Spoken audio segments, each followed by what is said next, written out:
Hello everyone, this is Shivangi. Welcome to shift classes. इस video में हम डिस्कस करने वाले हैं एनवायरनमेंट प्रोटेक्शन एक्ट 1986।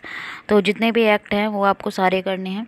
जो आपकी लास्ट वाली यूनिट है वो इम्पोर्टेंट है, जो पॉलिसीज से रिलेटेड है, जिसमें काफ़ी सारे एक्ट दे रखे हैं जो पॉलिसीज़ हैं वो आपको अच्छे से करके जानिए इस सब्जेक्ट में। तो चलिए स्टार्ट करते हैं।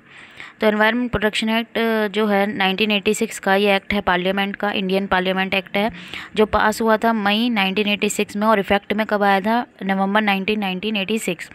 तो इसको 26 पार्ट्स में डिवाइड किया गया। इसके 4 चैप्टर्स हैं। जो एक्ट जो है वो लार्जली जो रिगार्डेड है किसके रिस्पॉन्सिव है? जो भोपाल गैस स्पिल हुआ था, जिसे भोपाल गैस त्रासदी भी बोलते हैं हिंदी में। काफ़ी सारे स्टूडेंट्स को पता होगा, अगर नहीं पता तो आप लोग सर्च कर सकते हैं इसके बारे में। तो इंडिया का जो ओरिजिनल कॉन्स्टिट्यूशन है उसमें कोई प्रोविज़न नहीं था नेचुरल एनवायरनमेंट के प्रोटेक्शन के लिए।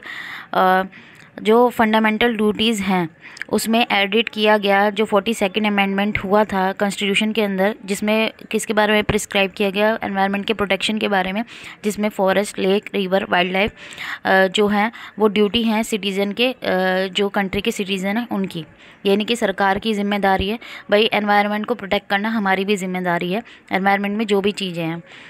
The amendment also added new directive principle of state policy. तो इस अमेंडमेंट में new directive principle of state policy भी ऐड हुई थी, जो कौन से आर्टिकल में? 48A में, जो डायरेक्टेड करती है कि जो स्टेट है वो प्रोटेक्ट करेगा और इम्प्रूव करेगा एनवायरनमेंट को और सेफगार्ड बनेगा फॉरेस्ट और वाइल्ड लाइफ का। तो ये जो डेवलपमेंट है ये किसका रिजल्ट था? जो यूनाइटेड नेशन कॉन्फ्रेंस हुई थी ह्यूमन एनवायरनमेंट में स्टॉकहोम में 1972 में। तो जो first wild life protection act था 1972 में जो इनेक्टेड हुआ था। फिर वाटर प्रोटेक्शन एक्ट जो मैं आपको पढ़ा चुकी हूँ 1974, और उसके बाद आया एयर प्रिवेंशन एक्ट आया था 1981। उसके बाद आया 1986 में एनवायरनमेंट प्रोटेक्शन एक्ट आया, जो पास किया पार्लियामेंट में किसकी वजह से? जो भोपाल गैस ट्रेजेडी हुई थी दिसंबर 2, 1984 में। अब मेन ऑब्जेक्टिव क्या थे एनवायरमेंटल प्रोटेक्शन एक्ट के? कि मेन मोटो क्या था इसका? प्रोवाइड करना प्रोटेक्शन इम्प्रूवमेंट एनवायरनमेंट को और जो एनवायरनमेंट से जुड़ी चीज़ें हैं, और एक स्ट्रिक्ट एक्शन लेना कि उन लोगों के खिलाफ जो एनवायरनमेंट को क्या पहुंचाते हैं? हानि पहुंचाते हैं, और सेफगार्ड और बेटर एनवायरनमेंट और एनवायरनमेंटल कंडीशन प्रोवाइड करना, अप्लाई करना वो डिसीजन जो किस में हुए थे? जो यूनाइटेड नेशन कॉन्फ्रेंस जो ह्यूमन एनवायरनमेंट पे हुई थी, उस पर जो भी डिसीजन लिए गए थे वो डिसीजन को अप्लाई करना, और ऐसे कानूनों को लेके आना जो किसके लिए ज़रूरी है? एनवायरनमेंट के प्रोटेक्शन के लिए ज़रूरी हैं।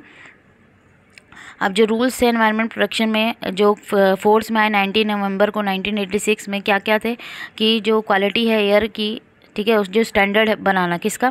क्वालिटी ऑफ एयर का, सॉइल का, वाटर का, जो वेरियस एरियाज़ में है, और पर्पस ऑफ एनवायरनमेंट सेटअप करना, जो लिमिट है एनवायरनमेंट पॉल्यूटेंट की, भाई इससे ज़्यादा आप पॉल्यूशन नहीं कर सकते, चाहे वो एयर से रिलेटेड है या वाटर से रिलेटेड है। रूल्स इंक्लूड उसमें प्रोसीजर और सेफगार्ड होने चाहिए, भाई जो भी हजार्डस सब्सटेंस है उनसे रिलेटेड, कि भाई इतना आपको भाई इतना ये सब चीज़ें ध्यान रखनी है। अगर आप कोई हार्मफुल जो भी केमिकल या सब्सटेंस जो भी आप यूज़ कर रहे हैं, रिस्ट्रिक्शन करना, और कुछ प्रोहिबिशन जो है वो लगाना किन के ऊपर? जो क्या है जो सब्सटेंस है जो नुकसान पहुंचाते हैं, और प्रोसीजर और सेफगार्ड किसके लिए? प्रिवेंशन ऑफ एक्सीडेंट, भाई किसी भी ऐसी चीज़ हो जाए जिससे जो किसके भाई ऐसा एक्सीडेंट हो जाए, ठीक है, जो एनवायरनमेंट को नुकसान पड़े, जिससे भाई पोल्यूशन बढ़ रहा है, तो ऐसी रेमेडीज़ भी उनके लिए होनी चाहिए। और प्रोहिबिशन और रिस्ट्रिक्शन प्रोसेस करना उन लोकेशन में जहाँ पे डिफरेंट एरियाज़ में इंडस्ट्रीज़ हैं।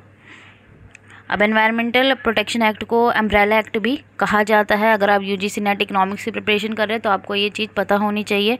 और अगर आप पेपर 1 में भी एनवायरनमेंट से रिलेटेड जो है वो टॉपिक है, एक यूनिट है, तो ज़रूरी नहीं है कि अगर आप इकोनॉमिक्स की ही तैयारी कर रहे हैं तो उसके लिए, तो अगर आप अदर सब्जेक्ट से भी हैं तो भी आपके लिए ये इम्पॉर्टेंट है एक्ट।